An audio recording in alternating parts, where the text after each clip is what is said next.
His breath was hot against the back of my neck when he whispered it. "You're not here to love me. You're here to belong to me." And still, I didn't pull away. Not when his hand slid around my waist like it had every right to be there. Not when his voice, low and steady, claimed me the way his ring never could. Not even when I realized I wasn't resisting, I was surrendering. But here's what he didn't know. Ownership cuts both ways. If you're still listening, it means something in that silence reached you. So leave a like, let it linger, and subscribe for more stories that don't ask for your attention. They earn it. I had 17 minutes to walk away from my marriage. 18, if you counted the one I used to ruin everything. The courtroom was too bright for how I felt. Cold in that way air gets when it's been recirculated too many times, filtered, lifeless. I sat across from Graham in silence. My hands were cold. Not shaking. Not quite. But cold like they'd forgotten how to want warmth. He didn't look at me. Not once. He never really did. Not in the way people do when they're trying to find something behind your eyes. He just waited. Efficient. Detached. As if this was a board meeting and my name was just another line item to cross off. The judge's voice was calm. Practiced. "Mrs. Rutherford, do you consent to the dissolution of your marriage to Mr. Graham Rutherford?" The pen they gave me was heavier than it looked. Blue ink. The paper clean and white. My signature was expected. Neat. Final. A small act that would end a year and a half of quiet rooms, formal dinners, and days that passed like long, flat highways in winter. And still, I didn't move. My lawyer leaned in, whispered, "It's okay, Annabelle, you can sign." But I didn't. I couldn't. Because something inside me, something stubborn and small and still breathing, refused to let this end without telling the truth. So I looked up at Graham. He was still looking straight ahead. His posture perfect. His expression unreadable. And I said, clear and steady, "No, I don't agree to the divorce." I think I heard someone inhale, a sharp breath just behind me. I felt it, the shift in the room, the silence that isn't really silence, but people rearranging their expectations.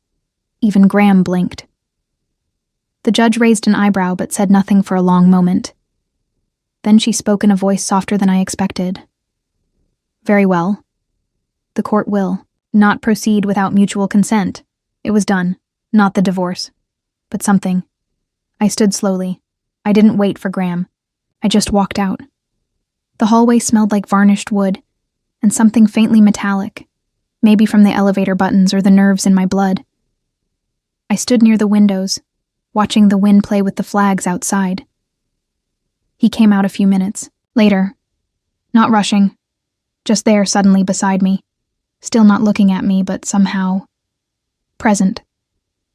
"You had every reason to walk away," he said, his voice low. "I know. I thought you wanted to." "I did," I said. "I still might. But not today." He turned to face me then, and for once his eyes weren't cold, just tired. Why?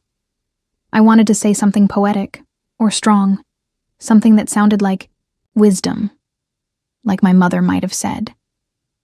But all I could manage was the truth, because I don't think we've finished saying what needs to be said. He didn't answer, but his shoulders dropped, just slightly. That was the first time he didn't feel like a stranger. We married almost 2 years ago. No flowers, no vows, just a courthouse, a signature, and an understanding. He would help pay for my younger brother's medical treatment, a bone marrow transplant we couldn't afford and didn't have time to wait for. And in return, I'd become Mrs. Graham Rutherford. In name, in appearance, in silence. It wasn't love. It wasn't even kindness. It was transaction.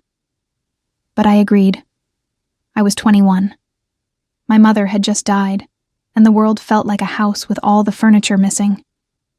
He was cold, but clear. Unsentimental. That felt safe at the time. The first night in his home, his mansion, I remember walking past portraits of people I didn't know. His ancestors, I assumed. All sharp suits and proud brows. I didn't feel like I belonged there. I didn't even feel real. He left me alone most nights, ate dinners in his study, worked until late. The few times we spoke, it was always in perfect sentences, as if we were rehearsing a play neither of us had auditioned for. But he was never cruel, never unkind, and that was harder than hate. That night, after the court, I made tea. Earl Grey. The same kind my mother used to drink when she needed to. Think. The smell of bergamot filled the kitchen. I took my cup to the study. Not because I expected him to be there, but because I didn't want to be alone. He was. Standing by the window, hands in his pockets, jacket still buttoned. I hesitated in the doorway. "I thought you might have left," he said without turning. I almost did. I set the cup on the side table. He walked over, looked at it, then looked at me. "I don't know what to do with this," he admitted. "You, staying." "You don't have to do anything," I said. "Just don't disappear." And then he nodded. It was the smallest movement. But it meant everything. Later, in my room, our room, though we never really used that word, I found a small wooden box on my pillow. It wasn't wrapped. No note. Just the box. Inside was a coin. Silver, worn smooth on one side. My mother's. Lucky coin. I had lost it the day of her funeral. I picked it up carefully. Underneath, in his handwriting, were 5 words. "I've kept this for you." I held it in my palm for a long time, and for the first time in months, I let myself cry. Not because I was hurt, but because I realized I wasn't alone in remembering what mattered. He knocked on my door that night. Not loudly, just 3 soft taps, like he was asking the silence for permission first. I was sitting at the little writing desk by the window. The room was warm, lit only by a single lamp with a faded cream shade. Outside, the wind curled through the garden trees, the same way my mother used to braid my hair, slow, deliberate, and a little too tight near the ends. "Can I come in?" he asked. I didn't answer right away. Not because I didn't want to, but because I wasn't sure what kind of yes it would be. Eventually, I said, "You're already halfway here. You might as well." He stepped in and stood just inside the doorway. His posture was formal, as always, but his tie was gone. His sleeves were rolled up. He looked human. "You didn't sleep much last night," he said. It wasn't a question. "I haven't slept well in months," I replied. He nodded, as if he already knew. Maybe he did. Then he asked, almost gently, "Would you have dinner with me?" I stared at him. For a second I thought he meant some kind of charity event or business function. But then I saw it, on his face, that little flicker of vulnerability that appeared only when he wasn't sure what to expect. "You mean, now?" I asked. He nodded. "I thought we stopped doing that after the first week," I said. "We never started." The dining room in Rutherford Hall is larger than it needs to be. The chandelier alone looks like it belongs in a European opera house. But tonight, the lights were dimmed. Just the candles on the table were lit. The rest of the room fell into soft shadows. He'd cooked. I was so startled by that, I actually laughed a little. "Didn't peg you for the roast chicken type," I said. He gave a half shrug. "There are things you don't know about me." I sat. The chair felt colder than usual, but the smell of rosemary and garlic warmed the air. There were no servers, no wine poured by someone in uniform, just us, and for the first time, it didn't feel like a deal being negotiated. "Do you remember the night your mother died?" he asked after a while. The fork froze halfway to my mouth. I set it down slowly. Yes, I said. Of course. I watched you. From the other side of the chapel. You were trying to hold everything together. For your brother. For the guests. For her. I didn't say anything. I couldn't. I wanted to speak to you that day. He continued. But I didn't know how. So I left the offer instead. I looked at him then. Not the man in headlines or at boardroom tables. Just the man sitting across from me. Wearing an apron over his shirt, one cuff still splashed with marinade. Trying, in his own awkward way to offer something real. Why now? I asked. Why tonight? He didn't look away. Because I never wanted a divorce, Annabelle. I wanted a way out of the lie we both agreed to live. I pushed the plate away. Not because I was angry, but because I didn't want this to be just a moment. I wanted to remember it clearly. You said you didn't want love. I didn't, he said. Back then, love cost me something I wasn't ready to lose again. There was weight behind those words, not melodrama, just truth, and I remembered what I'd found in his office. The voided license, the letter that was never sent. Who was she? I asked softly. He didn't flinch. She was supposed to be my wife, but I waited too long. I offered her everything, except what she needed most. Certainty. And now? He smiled. Barely. A crack in the frost. I'm not sure what I'm offering you yet, but it's not silence anymore. After dinner, I walked past the room I never entered, the one on the west side of the house with the frosted glass doors and heavy velvet curtains. It used to be his mother's studio. That much I knew. But it had always been locked. Untouched. Tonight, it was open. A soft light spilled out. Not bright, not beckoning. Just warm. I stepped in. It smelled like old books, oil paint, and something citrusy, lemon, balm maybe. The windows were dusty, but the light filtered in golden and heavy, like it had waited a long time to be seen again. On the desk I found a sketch, half finished. A woman's face. Eyes lowered, not smiling, but peaceful. She used to paint. You, Graham said behind me. I turned.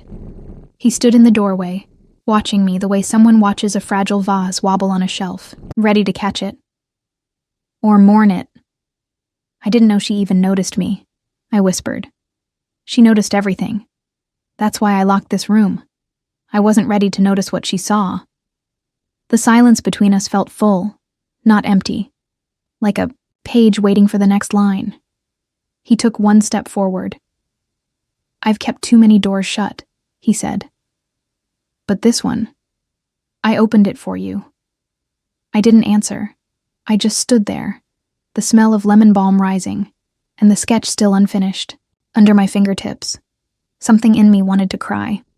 Not from sadness, but from the way hope sometimes hurts when it comes back too suddenly. That night, I didn't close my bedroom door. And when I looked back just once before turning in, I saw it. The studio light, still glowing softly across the hall. A room that had stayed dark for years, now lit again. It's strange how quickly we can start to hope again, even after we've trained ourselves not to. The morning after that quiet dinner, I woke up before the sun. I didn't even realize it at first. I just knew the room felt different, lighter, like something invisible had been lifted off my chest during the night and hadn't returned. I pulled the blanket closer around my shoulders, still curled up, in bed, and listened. The house was quiet, but not empty. I could hear distant footsteps. One set. Familiar. Measured. Graham. He always moved like a man who knew exactly where he was going, even when he didn't.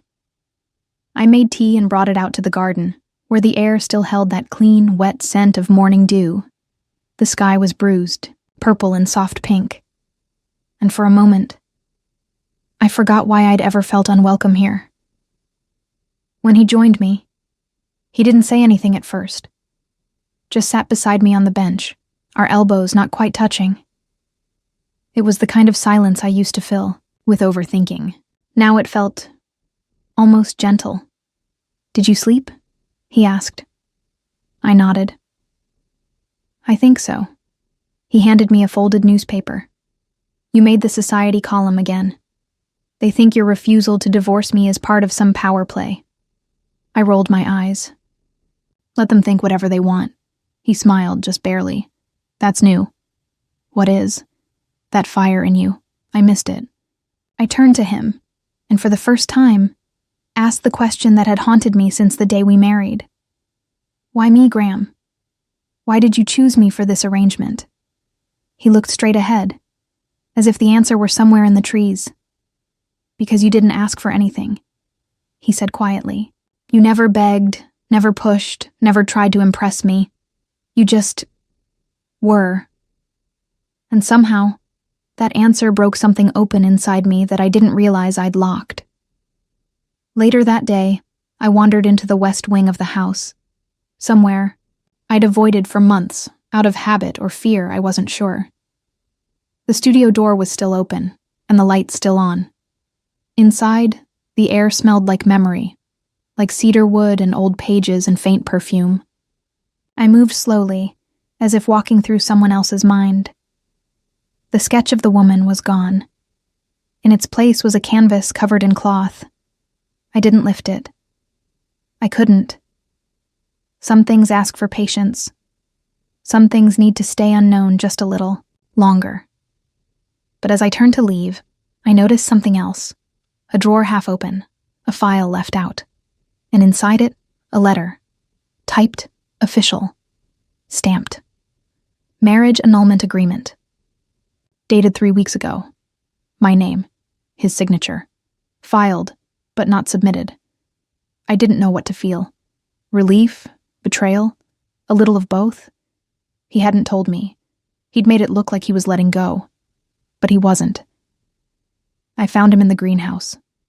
Tending to plants I didn't know he cared about. He was wearing gloves, sleeves rolled up, dirt on his fingers. "You filed for annulment?" I asked. No preamble. He didn't flinch. Didn't look surprised. "I did," he said.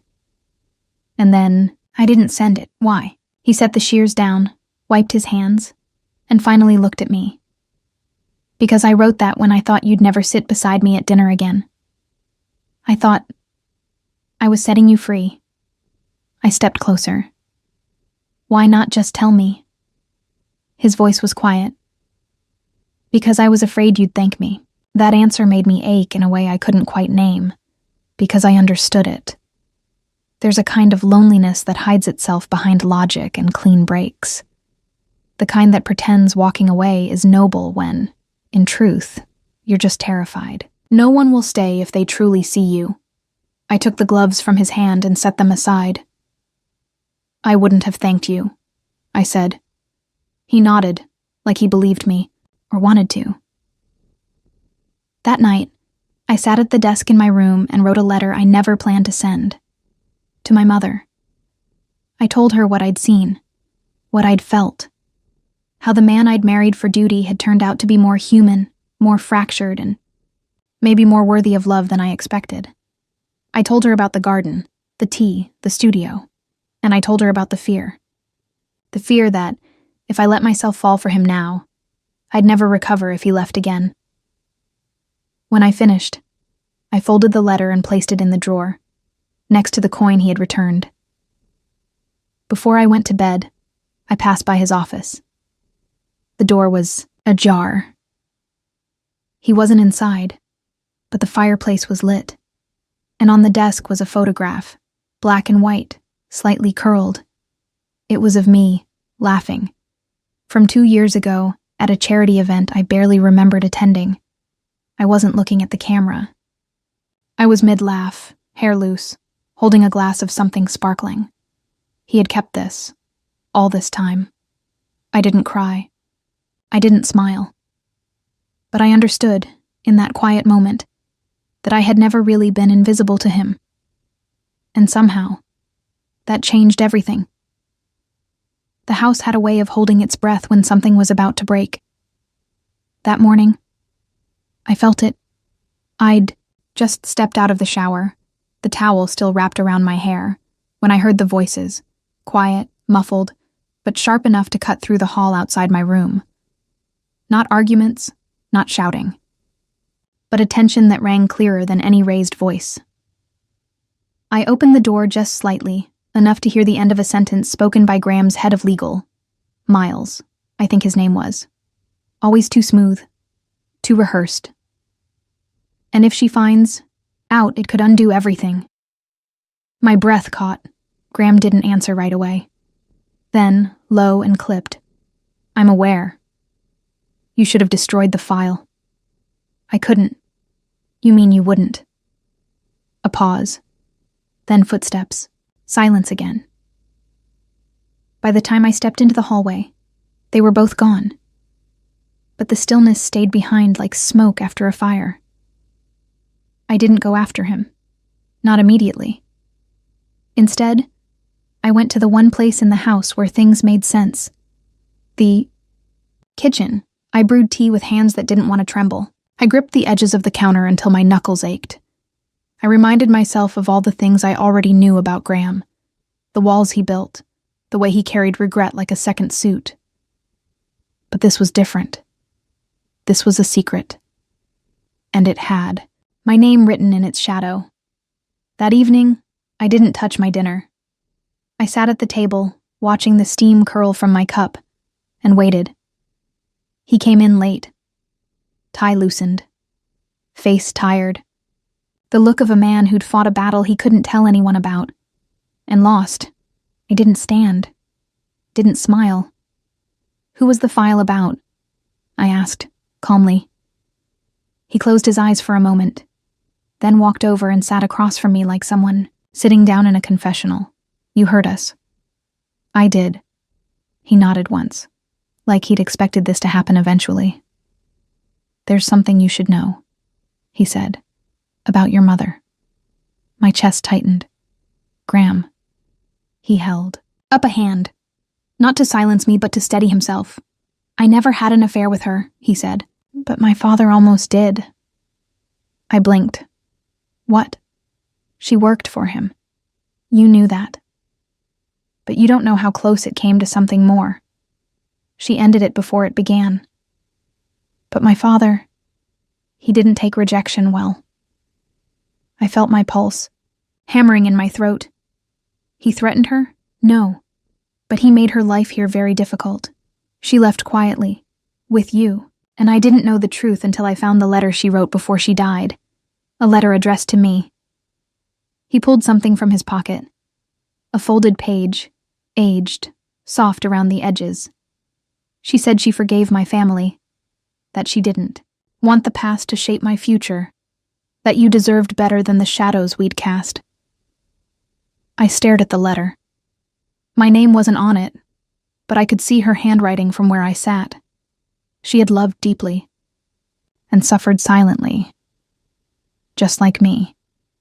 He didn't ask me to forgive him, but he didn't hide either, and that somehow was more powerful. I reached for the letter with slow hands, afraid it would vanish if I blinked. Reading it was like hearing her voice again, firm, loving, unafraid. You may think I hated you, Graham. I didn't. I pitied you. A boy raised by power, not people. If you ever love someone, truly love them. Give them what your father never gave me. The truth." I folded the letter and set it down, then looked him in the eye. "You kept this from me." "Yes." "Why?" "Because I didn't want you to see me the way you see him." I stood slowly, walking past him, to the window that overlooked the garden. The sky was turning the color of copper and bruises, sunset coming too fast. "You're not him," I said, "but you are still hiding." He said nothing, so I asked the question that had burned under my skin since I heard that conversation. "What else is in that file?" There was a long pause, Then, it's not about your mother. It's about you. I turned around. What do you mean? He swallowed hard. When I first approached you with the offer to marry, it wasn't a coincidence. I knew about your family's debt, about Tim. I had someone investigate you. Thoroughly. My breath hitched. So I was a project? No, he said quickly. You were a lifeline. But I didn't see that at first. His voice cracked, just slightly. The first crack I'd ever heard in it. I was trying to fix something broken in me. I thought if I helped you, maybe I wasn't beyond repair. But then you walked into my life and didn't ask for anything. And I didn't know how to let that in. The words hurt, but not in the way I expected. Not betrayal. Not shame. More like grief. For both of us. For everything this marriage could have been if we just started with honesty. I don't need you to save me, Graham, I said, but I needed you to see me. I do now, he whispered. And for once, I believed him. That night, I didn't sleep. I lay awake, staring at the ceiling, listening to the wind rustle through the trees outside. Somewhere down the hall, I knew he was doing the same. 2 people in 2 rooms, both wide awake. Both holding pieces of the truth they didn't know how to live with yet. But maybe not running from it anymore. I left the house before sunrise. I didn't leave a note. I didn't send a message. I didn't even tell Graham I'd be gone. I just packed a light coat, a scarf, and the coin he'd returned to me, and walked out the front door like I belonged to myself again. The driver asked where to. I said, the red house on Montgomery Street, South Side. He didn't question it. Maybe my voice told him not to. The house hadn't changed. It was still red, still peeling in the same corners. The porch steps still creaked on the second one down, and the wind still rushed through the alley between it, and the bakery like it was in a hurry to forget something. But everything around it felt smaller now. The gate leaned a little farther. The mailbox hung open. And the jasmine my mother once trimmed with bare fingers now wrapped wildly around the fence, as if no one had dared stop it since she passed. I stood at the front door a long while before knocking. I don't know why I knocked. No, one had lived there since we left. Inside, the air smelled like old fabric and time. That kind of dusty sweetness you only get from rooms where nothing new has happened in a while. The walls still held the nails where our family pictures used to hang. The light switch by the entry still stuck on the first try. And in the kitchen, God. The kitchen. The small dent from where Tim had dropped the kettle that burned his arm was still there, near the corner. I had screamed. My mother had rushed in with cold water, and the calm voice only mothers can conjure under fire. She had sung to him that night, her voice cracking, soft. I remembered every word of that lullaby. I made tea on the old stovetop with a packet I'd brought in my coat. The kettle took longer than it should have, but waiting in that silence, surrounded by everything we had once been, felt like a kind of penance. And when it finally whistled, I turned to the drawer I'd avoided for years, the third one down, under the wooden spoons and the loose batteries. There, it was, the little velvet pouch, my mother's. I used to think it was jewelry, something valuable she didn't want us touching. But when I opened it now, my breath caught. Inside were 3 things. A photograph of her and a man I didn't recognize. Young, bright-eyed, in black and white. A charm bracelet I'd never seen before. And a folded page.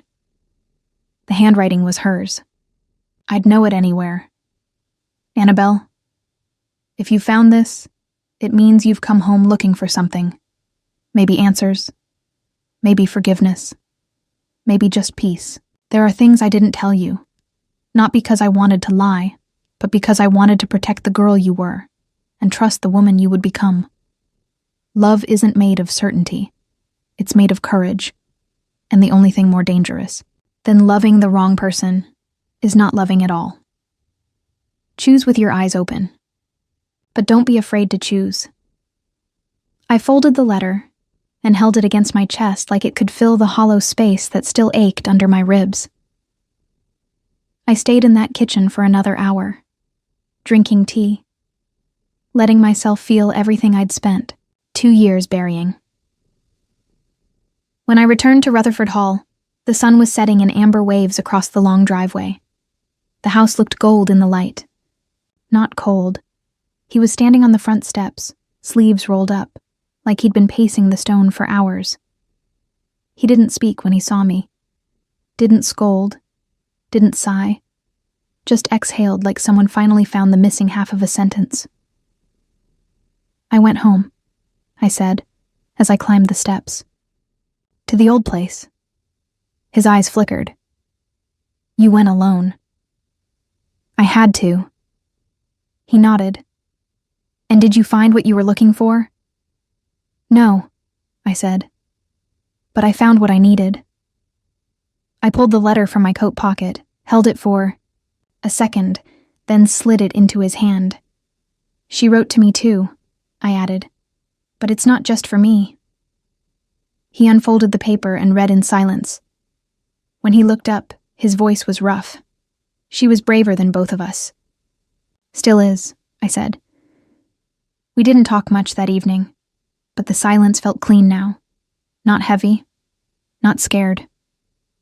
After dinner, he walked me to my room, and at the threshold he stopped. I didn't sleep last night, he admitted. I know. I kept thinking about that day we signed the contract. You didn't flinch, not even once. I was terrified, I said.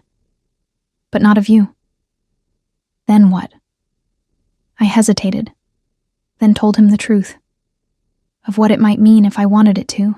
Be real. He stepped back like the words had hit him physically, and then he laughed, quiet, disbelieving. You think I wasn't terrified too? He asked. And just like that, the years of distance cracked. Just a little, just enough to breathe through. That night, I didn't close the door to my room. And just before midnight, I heard his footsteps pause outside. He didn't knock. He didn't enter. But he stayed there, just outside the frame of the doorway, for a long time. Long enough to let me know he wasn't leaving. Not yet. The first cold front of the season arrived just after midnight.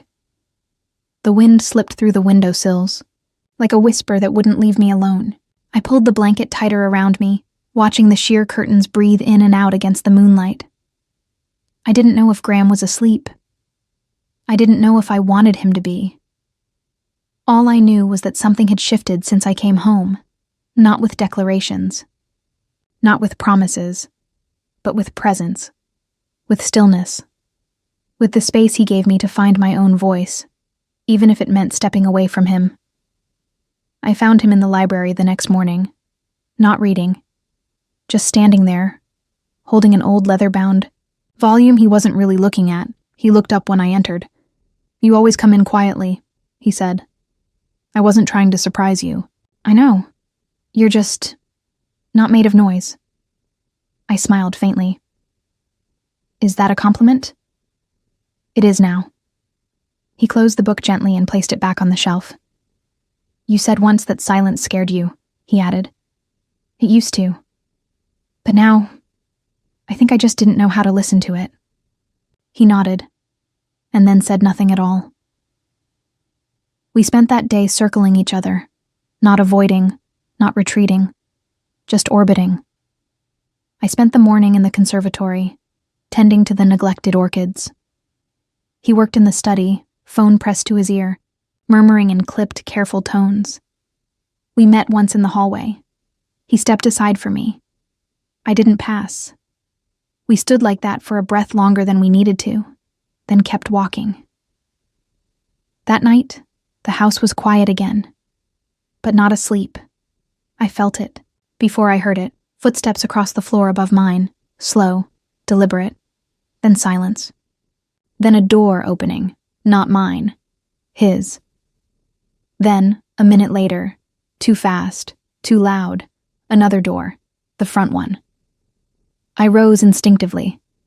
Something was wrong. I found him in the foyer, suit jacket off, shirt wrinkled. He wasn't wearing shoes. He was sitting, on the floor, his back to the staircase, elbows on his knees, hands locked in his hair like he was trying to hold his own head together. "Graham?" He didn't look up. "I messed up," he said, so quietly I barely heard it. I stepped closer. "What happened?" "They called tonight. The investors." He laughed once, bitter. "They think I've gone soft, that this marriage is making me sentimental. Weak." I knelt beside him. "You're not weak. I let them believe I didn't care about anything. That made me powerful." He finally looked at me. "And then I married you." I didn't speak, because sometimes silence isn't empty. Sometimes it's the only thing strong enough to hold grief. "I didn't mean to fall for you, Annabelle," he said, voice rough. "You were never supposed to be real. You were supposed to be safe, controlled." He took a shaky breath. "But then you stayed, and you smiled in rooms full of ghosts. And you listened to things I didn't say out loud. And now I can't unsee you." His hand found mine. Not demanding, not possessive. Just there. Warm, uncertain, wanting. "I don't know how to be loved by someone who sees through me," he said. I answered softly. "Then don't look away." He dropped his gaze. "I'm terrified. So am I." He exhaled like the weight of the entire year had finally caved in around him. Then, without a word, he moved to his knees in front of me. Not for show, not for drama. Just because some truths require your whole body to say them. "I don't deserve you," he whispered. I cupped his face gently. "No one earns love, Graham. We just choose it. Or we don't." He closed his eyes, and in that moment, there on the cold marble floor of his perfect house, his breath uneven against my wrist, I saw the man behind the title. Not the CEO, not the heir, not the contract. Just Graham. And I loved him. Quietly. Wholly. We didn't kiss that night. We didn't touch more than hands and breath and the space between words. But it was more intimate than anything I'd known.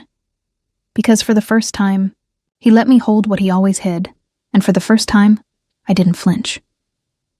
Later, as we sat on the floor side by side, our shoulders touching, I asked the question I'd been afraid to voice for weeks. "Did you marry me to own me?" His reply came after a long, long pause. "No," he said. "I married you to control the narrative, to fix something broken in my name. But I stayed married to you because..."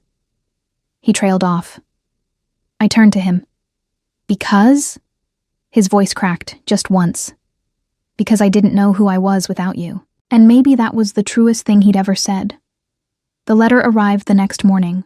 No courier, no signature. Just a white envelope, slipped under the front door like a secret too ashamed to knock. I found it first. There was no name on the front. Just the logo of the Rutherford Group, embossed in gold. I knew that logo. I'd signed it on forms, seen it on donation plaques, worn it on the edge of a name tag during a gala I hadn't even wanted to attend. But this envelope felt heavier than paper. I carried it into the kitchen like it might shatter if I moved too fast. Graham walked in just as I was slicing it open. He stopped mid-step when he saw it. "You weren't supposed to see that," he said. Too late. Inside were 12 printed pages, legal language, shareholder concerns, proposals for restructuring, and at the bottom, a formal motion calling for Graham's removal as CEO. I stared at the last page. It didn't shake in my hand. But something in me did. "You knew this was coming," I said. "I did. And you weren't going to tell me. I didn't want you to feel responsible. You married me to fix your image, Graham. If you lose everything now, that's still about me." "No," he said quietly. "It's about me not being willing to let them have all of me anymore. We sat at the breakfast table in silence, the envelope between us like a third presence in the room. He ran a hand through his hair. I told them I wouldn't go through with the divorce, that I was stepping away from press obligations, that I was focusing on us. And that made them panic, I said. It made them think I was compromising the company for emotion. Are you? He looked up. I don't know. Maybe. His honesty didn't shock me anymore, but it still bruised something tender inside me. I stood, walked toward the window where the morning light filtered through the garden leaves in soft gold. The same garden where I'd first begun to feel like this house could be something more than marble and memory. I could feel his gaze on my back. What are you thinking? He asked. I'm thinking about sacrifice, I said, and whether it's brave or just another kind of cowardice. He stood, crossed the room in 2 strides. You think I'm doing this to make you feel guilty? I think you're doing this because, for once, you're choosing something real, and that scares you. He exhaled sharply. And you? I turned to face him fully. I'm scared too, but not of loving you. Later that day, I went to the greenhouse alone. The air was warm, damp, fragrant with soil and citrus. I needed somewhere to breathe without looking brave. Among the rows of orchids and lavender and tiny lemons that hadn't ripened yet, I finally let myself cry for him, for me, for every version of us that could have existed if the world had been simpler. And then I did something I hadn't done since I moved into this house. I picked up a notebook and started to write. If you lose everything, will I still be enough? If I choose you now, do I give up what I could become on my own? And if I walk away, will I spend the rest of my life wondering what might have happened if I had stayed? The questions weren't tidy. They never are. But when I looked up and saw Graham standing in the doorway, his suit rumpled, eyes raw, I knew the answer to at least one of them. I didn't want to wonder anymore. That night, I asked him to sit with me by the fireplace. No words, no agenda, just us. The sound of logs crackling, the scent of cedar, the quiet weight of choosing to be in the same space without fixing anything. He poured 2 glasses of wine but didn't toast. I drank slowly, and when the fire burned low, he turned to me and said, I'll step down. My heart caught. You will? I can rebuild a company, he said. But I can't rebuild us if I lose you trying to prove I don't care. We didn't speak for a long time. Then I said softly, I didn't fall in love with a CEO, Graham. I fell in love with the man who knelt on the marble floor and told me he was scared. He looked at me like he was memorizing the words. You still want this? He asked. This house? No. This life. With me. Without all the armor. I reached out and took his hand. Only if you promise to stop hiding behind it. We didn't make any vows that night. No grand declarations. But in the space between our hands, something old broke quietly. And something real began. The house was quiet that morning. Not silent. Not hollow. Just settled. Like it had finally exhaled after holding its breath for 2 years. I stood in the kitchen, barefoot, watching the kettle hiss on the stove, the same stove I once feared touching, the same kitchen I'd tiptoed through like a stranger. Now, I reached for mugs without thinking. I knew where everything was. Not because someone told me, but because I'd lived it into muscle memory. Somewhere down the hall, Graham was still asleep. For once, I didn't feel the need to rush in and match his pace. He had stepped back from the company 2 days ago, just like he said he would. It made headlines for a full 24 hours, but then the world moved on. Funny how quickly people forget power when you no longer cling to it.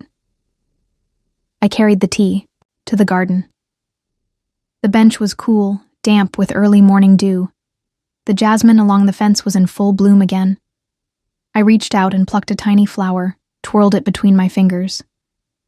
This was the same garden where I had first realized I could Breathe here. Now I didn't just breathe. I belonged. He found me just after sunrise. He didn't say anything at first, just stood behind me, arms crossed gently in front of him, watching the sky turn amber. Then, in that voice that was always calmest when it came from the heart, he said, "Would you believe me if I told you I've never felt more like myself than I do in this exact moment?" I looked up at him. I would. He sat beside me, close enough that our arms touched. "Do you regret it?" I asked, stepping down. "No, everything. Us." He turned to me fully. "Regret isn't the word. There were moments I wish I had handled differently. But you? Us?" He paused. "You are the one part of this I would never undo." Later that day, we walked through the old rooms of the house, one by one. He opened closets I had never touched, dusted shelves he'd stopped noticing. In the west wing, we passed the studio again. The light was on, as it always was now. Inside, the canvas that once stood covered was no longer hidden. I walked toward it slowly, and stopped. It was a painting, of me, not posed, not smiling, just sitting in the window seat, hands in my lap, looking out into the garden. My hair loose, eyes distant, as if I'd been caught in a moment I didn't know was being seen. "You started this a long time ago," I said. "Yes, but you never finished it." He stepped closer. I didn't know how. I turned to him. "Do you now?" His eyes met mine. "Yes." That night, we didn't talk much over dinner. We didn't need to. There's a kind of silence that grows, only after storms have passed, the kind that wraps around you like a familiar quilt. A silence that says, "You've made it through." We lingered in the dining room long after the plates were cleared. He refilled my glass of water. I reached over and fixed the crooked collar on his shirt. Little things. Small, quiet touches. But that's where love lives, I think. Not in grand gestures, not in whispered declarations under moonlight, but in the mundane, the day-to-day, the reaching for someone without asking if it's safe to do so. Before bed, he joined me in the room that used to feel too large for just one heart. We didn't close the door behind us. We didn't undress each other in a rush. Instead, we moved, slowly, carefully, like the first time, but with none of the distance. His hands on my skin weren't claiming this time. They were remembering, learning, choosing. And when he pressed his forehead against mine afterward, breath still uneven, he whispered, something I hadn't known I needed to hear. "Thank you for staying long enough for me to become the man you deserved." We didn't say forever. We didn't need to, because some promises are too big for words, and some loves don't arrive with lightning. They grow in silence, in second chances, in hands held through fear. A week later, we planted a lemon tree in the garden. He dug the hole. I set the roots. We watered it together. Neither of us said it, but we both knew what it meant. Not a new beginning, not a clean slate, just life, growing, side by side. And when I looked down at my hand that night, the ring still resting there, not as a contract, but as a choice, I finally understood what my mother meant when she wrote, "Choose with your eyes open." I had seen every shadow in him, and I stayed anyway. If this story touched you, even in the quietest way, leave a like to let us know you're here. And if you'd like more stories that linger long after the final word, consider subscribing. Your support helps us keep telling the ones worth hearing.